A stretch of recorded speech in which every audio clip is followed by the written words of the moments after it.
Mga kabady, tamang chancel muna ako. Ayan. Hindi ko na napakita paano pagbaklas ng drain plug. Saka ito. Ito, tinanggal ko itong tatlong ito. Unang beses ko mag-change oil ng PCX.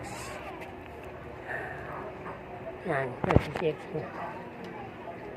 Yung lock.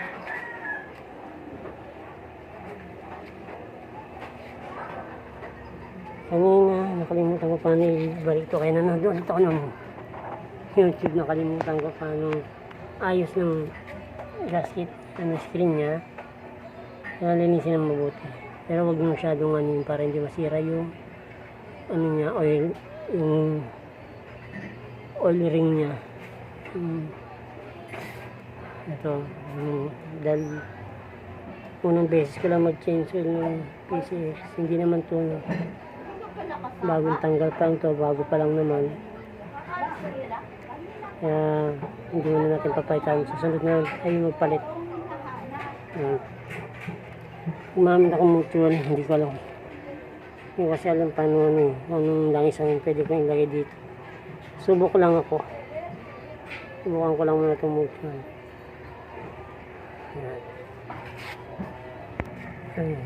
Balik na natin to. Napunasan na yan natin. Napunasan ko na kanina. Saka itong ulo naman natin. Ito. Yep. Nandaan lang ako na hindi maayos magkakakabit.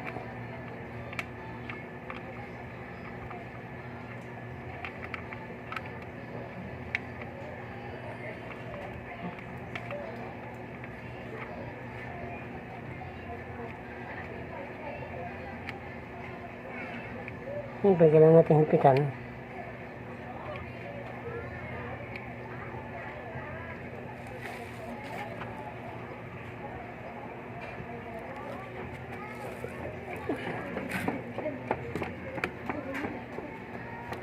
Natin.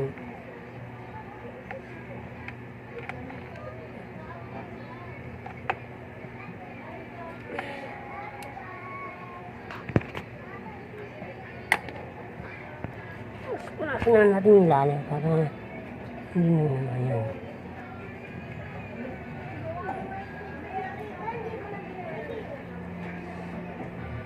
Nagkaroon din naman ako ng mga scooter tulad ng Mi Sporty at saka ng MXI, pero hindi ko sila kasi na change oil, pinapa-change oil ko lagi sa shop.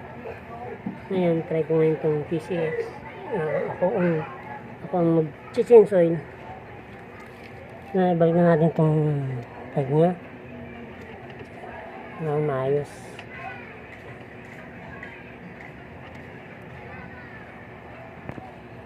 Kaya mga kabady, natapos na. Ibalik na natin na maayos yung tag niya. Saktong higpit lang dapat para hindi no straight or masira yun. Ito na, bumili ako nito. Sakto.